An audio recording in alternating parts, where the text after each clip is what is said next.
Hi everyone, welcome to YouTube channel black diamond. तो आज मैं फिर से आप लोगों के लिए एमसीक्यू सीरीज लेके आया हूँ।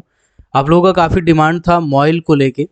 मॉइल के एग्जामिनेशन जल्दी होने वाले हैं, यानी मैग्नीज और इंडिया लिमिटेड का जिन्होंने भी फॉर्म भरा है उनका एग्जामिनेशन बहुत जल्द होने वाला है। Just second. ओके, तो उसके लिए टेस्ट सीरीज के बारे में बताया था कि अगर आपको टेस्ट सीरीज चाहिए होगा तो बताइएगा। मैं बना रहा हूँ, मैं कंस्ट्रक्ट कर रहा हूँ और एक आध दिन में आपको मैं दे दूंगा। ठीक है, तो टेस्ट सीरीज बन गया है। अब आप टेस्ट सीरीज को ज्वाइन कर सकते हैं। कैसे ज्वाइन करना है, क्या करना है, मैं डिटेल में बताऊंगा और क्वेश्चंस भी कुछ डिस्कस करूंगा आपके साथ। तो चलिए पहले मैं ज्वाइन करता हूं, बताता हूं, फिर आगे डिटेल में मैं बताऊंगा। पहले क्वेश्चंस कुछ कर लेते हैं, एमसीक्यू क्वेश्चंस। जो टेस्ट सीरीज नहीं भी लेना चाहते हैं आप अपने से भी प्रैक्टिस करेंगे तो हो जाएगा, बट मेरा रिकमेंडेशन रहेगा। ठीक है, जस्ट अ सेकेंड। देखिए,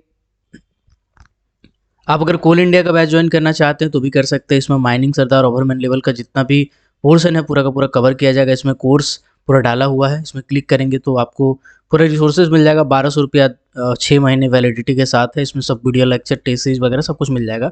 ठीक है, बट अगर आप कोल इंडिया का नहीं ज्वाइन करना चाहते हैं तो आप मॉइल का करना चाहते हैं तो मॉइल को ज्वाइन कर सकते हैं। मॉइल में टेस्ट सीरीज है और मैं बेसिकली आपको टेस्ट सीरीज मिलेगा। इसमें 459 या 449 रुपीज़ प्राइस है पूरा पूरी। चलिए हम लोग टेस्ट दे देते हैं और कुछ क्वेश्चंस भी एमसीक्यू डिस्कस कर लेते हैं ताकि आपके काम आ सके। चलिए, तो टेक टेस्ट में मैं क्लिक कर रहा हूँ। 90 मिनट का टाइम रहेगा, 100 क्वेश्चन रहेगा, +1 यानी कि 1 नंबर आपका स्कोरिंग रहेगा और नेगेटिव मार्किंग्स में नहीं रहता है। चलिए स्टार्ट टेस्ट में क्लिक करते हैं और एक एक करके टेस्ट को देते हैं। सबसे पहला क्वेश्चन है hardness of talc is. Talc का हार्डनेस क्या होना चाहिए? 1, 2, 3, 4, 5 क्या होना चाहिए? तो बेसिकली इसका एक ट्रिक होता है जो मैं अपनी क्लासेस में समझाता हूँ। होता है ताल जी का फल अपनी और कूटो। अपनी और QUTO। ताल जी का फल अपनी और क्यूटो। ताल का मतलब हो गया टाल्क, इसका हो जाएगा hardness 1, most skill of hardness 1 हो जाएगा। GY for gypsum, CI for calcite, FL for fluorite या फ्लोस्फर भी कह सकते हैं, एपी फॉर एपेटाइट हो सकता है, ऑर्थोक्लेज हो जाएगा ये, क्यूटो फॉर QU का मतलब क्वार्ज हो जाएगा, TO का मतलब टोपाज हो जाएगा, और कोरेंडम डायमंड का मतलब आपको पता है कोरेंडम का 9 होता है और डायमंड का 10 होता है। ये दो आपको याद रहेगा, तो ऐसे करके याद कर सकते हैं। ठीक है, तो क्लासेस में मैं बताता हूँ, अब क्लासेस ज्वाइन करेंगे तो आपको सब कुछ मिल जाएगा उसमें। चलिए, तो इसका हो जाएगा ऑप्शन नंबर 1। अगला क्वेश्चन पे आते हैं। अगला क्वेश्चन है the type of rock if percentage of silica less than 45%। यानी कि सिलिका का प्रतिशत अगर 45 से कम है तो ऐसे टाइप के रॉक को आप क्या कहेंगे? Acidic, basic, intermediate, ultra basic या फिर नन ऑफ द अबव। तो शॉर्ट में बता देता हूँ, 45 से नीचे रहता है तो उस कंडीशन में उसको अल्ट्रा बेसिक कहा जाता है। ठीक है, इसको अल्ट्रा बेसिक कहा जाता है। इसके बाद 45 से 55 के बीच में रहता है तो इसको हम लोग बेसिक कहते हैं। ठीक है, 55 से लेकर के 65 के बीच में रहता है तो इसको हम लोग इंटरमीडिएट टाइप के रॉक में कंसिडर करते हैं, इग्नियस रॉक को। और 65% से जब ऊपर रहता है तो उस कंडीशन में उसे हम लोग एसिडिक रॉक कहते हैं। एसिडिक रॉक ये सभी के सभी टाइप्स होते हैं on the basis of silica percentage, ये इग्नियस रॉक के टाइप्स होते हैं। ठीक है, तो यहाँ पे पूछा गया है कि परसेंटेज 45 से कम है, तो 45 से कम है मतलब अल्ट्रा बेसिक इसका सही आंसर हो जाएगा। तो चलिए अल्ट्रा बेसिक को सेलेक्ट करते हैं। अगला क्वेश्चन पे आते हैं। अगला क्वेश्चन है which of the following is an example of intrusive igneous rock. Intrusive igneous rock का इनमें से कौन सा एग्जांपल है? तो इग्नियस रॉक को बेसिकली किस जगह पे on the basis of location, igneous rock को दो कैटेगरी में डिवाइड करते ही होता है आपका इंट्रूसिव इग्नियस रॉक। ठीक है, एक होता है आपका extrusive igneous rock. Intrusive igneous rock क्या होता है? जो धरती के अंदर ही मैग्मा जो निकल रहा था, मैग्मा लावा नहीं बन पाया, नहीं धरती से बाहर नहीं आ पाया और अंदर ही ठंडा होकर एक चट्टान का रूप ले लिया, तो उसको हम लोग इंट्रूसिव इग्नियस रॉक कहते हैं। जनरली बहुत ही चिकना सतह होता है इसका और बहुत ही हार्ड होता है। इसके बाद एक्सट्रूसिव इग्नियस रॉक का मतलब होता है कि जो धरती फाड़ के बाहर निकला, यानी कि लावा बना, जो मैग्मा धरती फाड़ के बाहर निकल के लावा बना और लावा बनने के बाद ये ठंडा हुआ, उसको हम लोग एक्सट्रूसिव इग्नियस रॉक कहते हैं। ठीक है, तो यहाँ बोला गया है इनमें से कौन सा एक एग्जाम्पल है इंट्रूसिव इग्नियस रॉक का? तो बेसिकली डाइक्स धरती के अंदर पाया जाता है, बिल्कुल सही, तो ये इंट्रूसिव इग्नियस रॉक होना चाहिए। सील भी धरती के अंदर ही मिलता है जनरली, तो ये भी इग्नियस रॉक होना चाहिए इंट्रूसिव वाला। लेकोलिथ भी आपका इंट्रूसिव इग्नियस रॉक के कैटेगरी में आएगा। बैथोलिथ भी आपका इंट्रूसिव रॉक के कैटेगरी में आएगा, तो इसका आंसर हो जाएगा ऑल ऑफ द अबव। चलिए आते हैं अगले क्वेश्चन के ऊपर। अगला क्वेश्चन है, a dash is the junction plane of one bed of rock with another. देखिए ऐसा है कि जहाँ पे रेल का पटरी का अलग अलग लाइनिंग होता है, फॉर एग्जांपल एक जा रहा है एक वेस्ट में, एक जा रहा है ईस्ट में, एक जा रहा है साउथ में, एक जा रहा है नॉर्थ में, या फिर यूँ कहें कि एक पर्टिकुलर लोकेशन में वेस्ट वाला लाइन वाला भी कनेक्ट हो रहा है, ईस्ट वाला भी कनेक्ट हो रहा है और नॉर्थ वाला भी कनेक्ट हो रहा है, तो ऐसे प्लेसेस को हम कहते हैं जंक्शन। इसी तरह से जितने भी रॉक के बेड होते हैं, अगर रॉक के बेड किसी एक पर्टिकुलर जगह पे कनेक्ट होते हैं, ऐसे जगह को हम लोग क्या बोलते हैं, ऐसे जगह को हम लोग बोलते हैं बेडिंग प्लेन। तो इसका आंसर हो जाएगा option number D, bedding plane. Zoology वाला लेक्चर जो कि कोल इंडिया वाले बैच में मैं डिटेल में एक एक चीज़ को समझाया हूँ, पढ़ाया हूँ, अगर आप चाहते हैं तो ज्वाइन कर सकते हैं। व्हाट्सअप पे आपको बस मैसेज करना है, मैं व्हाट्सअप नंबर आपको लिख दे रहा हूँ 6200670155, ये मेरा व्हाट्सअप नंबर है। आप चाहें तो कोल इंडिया का ग्रुप ज्वाइन कर सकते हैं। कोल इंडिया का अगर आप तैयारी कर रहे हैं माइनिंग सरदार ओवरमैन लेवल का, तो उसमें A to Z पोर्शन आपका कवर होने वाला है। आप इस व्हाट्सअप नंबर पर मैसेज करेंगे, मैं आपको एप्लीकेशन का लिंक सेंड करूंगा, आप ज्वाइन कर सकते हैं। या फिर अगर मॉइल का आप टेस्ट सीरीज लेना चाहते हैं, मॉइल फॉरमैन ट्रेनी का जो अभी वैकेंसी निकला हुआ था उसका एग्जाम होने वाला है बहुत ही जल्दी, मेरी रिकमेंडेशन होगा कि इसका एग्जामिनेशन का टेस्ट सीरीज ले ले, आप प्रैक्टिस करें, ज़्यादा दाम नहीं है, 400-450 इसीलिए रखे हैं हम, है ना, और लिमिटेड स्ट्रेंथ रखे हैं क्योंकि देखिए फी कम है तो हमको प्रीमियम कम पे करना पड़ रहा है एप्लीकेशन में, उसके चलते लिमिट भी कम है, मतलब कम ही बच्चा को हम ज्वाइन करा सकते हैं। तो जो लेना चाहते हो वो जल्दी से जल्दी इस व्हाट्सअप नंबर पे मैसेज कर दीजिएगा 6200670155, मैं आपको ज्वाइन करने का लिंक दे दूंगा। चलिए आते हैं अगले क्वेश्चन के ऊपर में। तो अगला क्वेश्चन है, dashes are the remains of traces of former living creature और plant now preserve in the rock.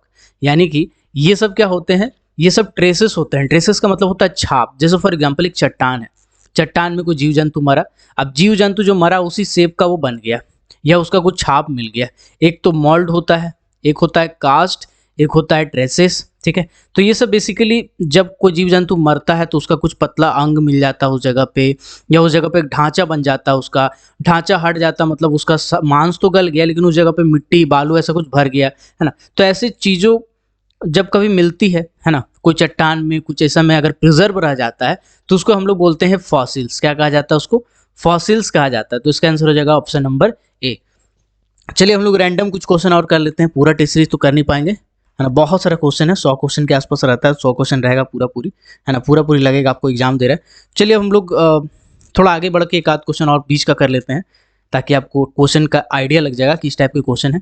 Question number 20 है, lowering and rising of rods in percussive drilling by means of. देखिए DG Deshmukh का जो question होता है ना उसको निचोड़ के दिया जाता है मॉइल का एग्जामिनेशन में।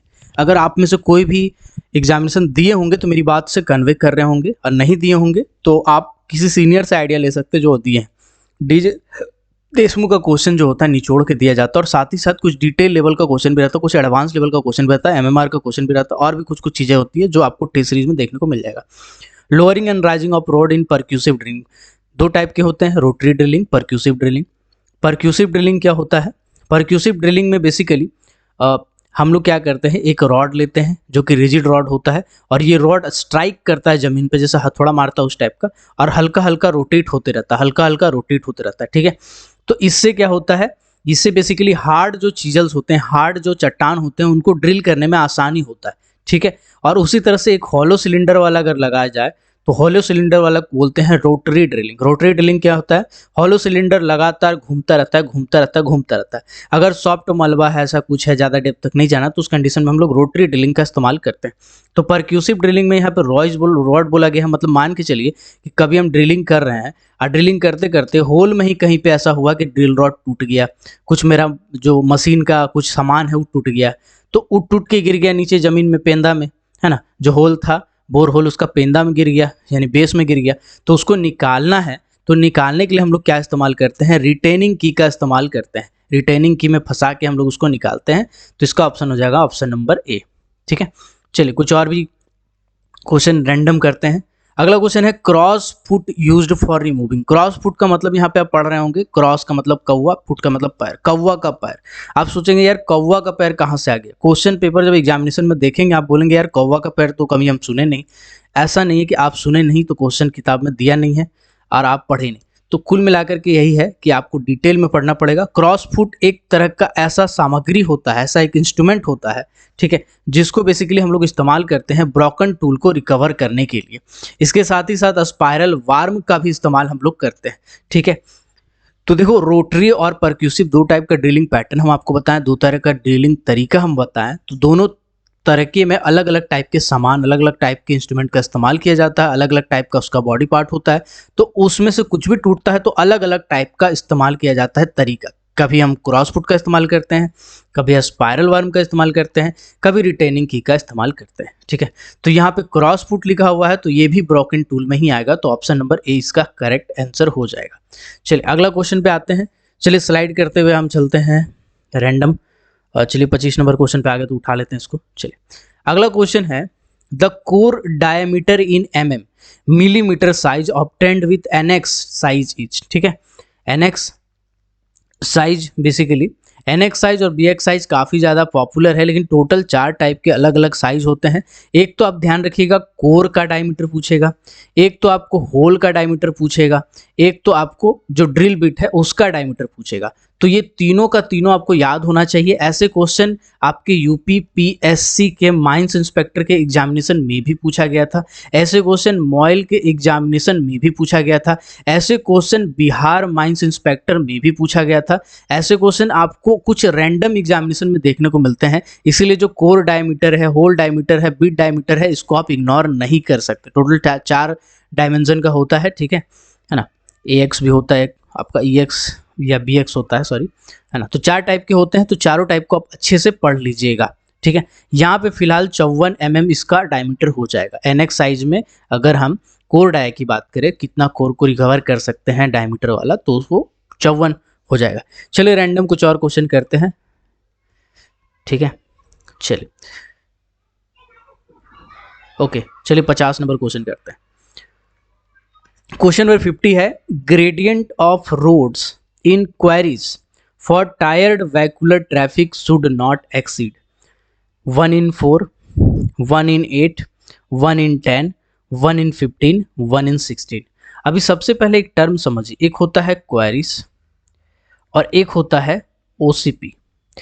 क्या दोनों अलग है? नहीं, दोनों है तो एक ही चीज, लेकिन कभी भी अगर मान के चलिए स्टोन का माइंस है छोटा सा, अगर कोल का एक छोटा सा कटिंग चल रहा है किसी पर्टिकुलर जगह पे और वहां पे दूर दूर तक और कुछ नहीं चल रहा है, ठीक है, कोई मेटल का छोटा सा कटिंग चल रहा है ओपन कास्ट में और कुछ दूर दूर तक नहीं चल रहा है, तो उस कंडीशन में उसे हम लोग क्वेरी कहेंगे। या कुल मिलाकर कहा जाए तो स्मॉल साइज ओपन कास्ट या surface mines strip mining is known as queries.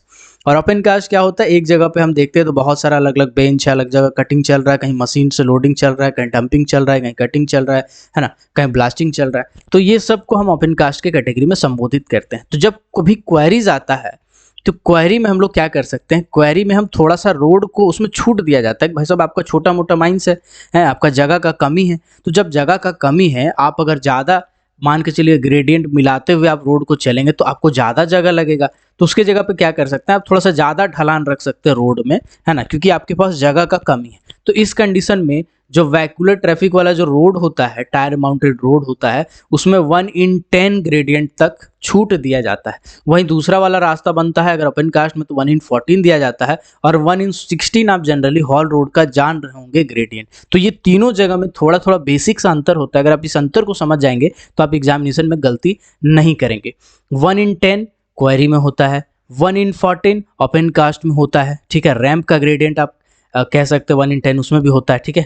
उसके बाद 1 in 16 जनरली हॉल रोड का ग्रेडियंट होता है। तो यहाँ पे क्वेश्चन पूछा गया है ग्रेडियंट क्वेरीज का 1 in 10, इसका सही आंसर हो जाएगा, ठीक है। चलिए कुछ रैंडम और क्वेश्चन कर लेते हैं, ठीक है, just a second time, okay, ठीक है। चलिए कुछ क्वेश्चन और रैंडम कर लेते हैं, इसको कर लेते हैं। क्वेश्चन है, the machine employed for loading broken rock from A bench standing the bench of the floor of the bench. मतलब कुल मिलाकर के आप समझिएगा मेरे बात को, ठीक है। चलिए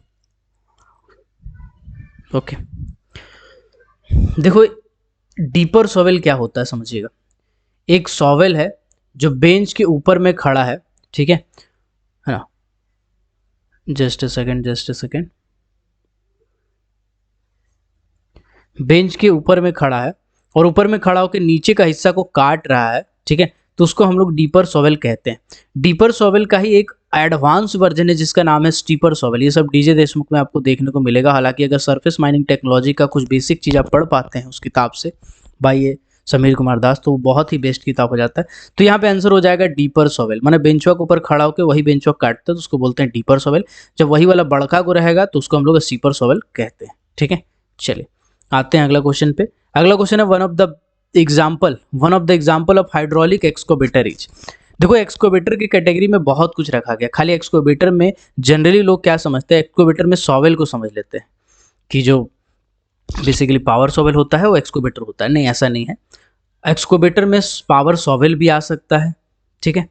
एक्सकोवेटर में ड्रैग लाइन भी आ सकता है। एक्सकोवेटर में बकेट व्हील एक्सकोवेटर आ सकता है, या ऐसा कोई भी मशीन जो कोयला को, मिट्टी को, मलबा को काटता हो, बेंच को काटता हो, ये सभी एक्सकोवेटर के कैटेगरी में आ सकते हैं ओपन कास्ट माइंस में, ठीक है। तो यहाँ पे बोला गया है एक हाइड्रोलिक्स के एक्सकोवेटर का एक फेमस एग्जांपल बताइए। तो पॉकलेन सॉवेल आप कहीं ना कहीं देखे होंगे किसी न किसी ओपन कास्ट माइंस में, काफ़ी बड़ा सा होता है। हाइड्रोलिक सॉवेल बेसिकली होता है पॉकलेन सॉवेल, इसका एक एग्जाम्पल होता है हाइड्रोलिक सॉवेल का, ठीक है। चलिए कुछ और रैंडम क्वेश्चन हम कर लेते हैं, ठीक है। चलिए इसी को पढ़ते हैं। देखिए मेटल का भी इसमें क्वेश्चन आता है सर, ऐसा नहीं कि एमएमआर आप नहीं करेंगे तो आपका हो जाएगा। देखिए हम आपको बताए थे, अगर मेरा वीडियो मॉइल वाला नहीं देखे जिसमें मॉइल का सिलेबस हम बताएं, तो भाई साहब जाके एक बार देखो यार, मॉइल का सिलेबस को देखो और आप समझो लोग क्या करते हैं। उसमें बताता हूँ 80 नंबर का टेक्निकल का क्वेश्चन रहता है, 10 नंबर का रीजनिंग रहता है और 10 नंबर का आपका जनरल अवेयरनेस यानी करंट अफेयर, जीके, जीएस, लर्नफन 12-17 ये सब रहता है। तो आदमी क्या करता है 80 नंबर का टेक्निकल पढ़ेगा, बाकी चीज़ को छोड़ देगा, बाकी तुक्का मारेगा। तो मान के चलिए तुक्का अगर आपका लग भी गया, 5 नंबर आपका सही हुआ 20 नंबर में, तो यहाँ पे 5 आया और 80 में आप कुछ भी कर लेंगे तो कुछ ना कुछ आपका गलती होता ही है, तो 75 आया। टोटल मिला के 80 नंबर आया, जिसमें सिलेक्शन कभी नहीं होने वाला है। प्लस यहाँ पे 5 ऑप्शन रहता है, आप कंफ्यूज हो सकते हैं। 5 ऑप्शन का मतलब है कि अगर 4 ऑप्शन रहता तो आपका 20%, सॉरी 4 ऑप्शन रहता तो 25% चांस था कि आपका एक ऑप्शन तुक्का लग जाता है। लेकिन यहाँ पे 5 ऑप्शन, इसका मतलब है कि 20% आपका तुक्का लग सकता है, यानी 5% एक ऑप्शन में आपका कमी आता है। अगर आप 100 क्वेश्चन को इंटू करेंगे तो 500% का कमी आ जाएगा, यानी 500% चांस है कि आप एक ऑप्शन बढ़ने से गलत टिक मारेंगे और 500% चांस है कि आपका गलती ज़्यादा होगा। 500% गलती में समझ रहे हैं, 5% गलती में आदमी छट जाता है, 100% गलती में आपका 0 आ सकता है और 500% गलती में आप क्या ही हो सकते हैं समझ लीजिएगा। तो बेसिकली आदमी समझ नहीं पाते हैं कि 5 ऑप्शन रहने से क्या घाटा है। नो नेगेटिव मार्किंग लिखा जरूर है सर, लेकिन ये जो नो नेगेटिव मार्किंग है ये जरूरत ही नहीं है कि उतना उसको करे, ठीक है। चलिए फिलहाल हम लोग आगे बढ़ते हैं। अगला क्वेश्चन है service certificate is given in regulation number dash of MMR 1961, यानी मेटलीफेरस माइंस रेगुलेशन में 1961 में जो सर्विस सर्टिफिकेट दिया जाता है वो कौन से रेगुलेशन से संबंधित है। देखिएगा कुछ बेसिक बता देते हैं। सर्विस सर्टिफिकेट क्या होता है सर?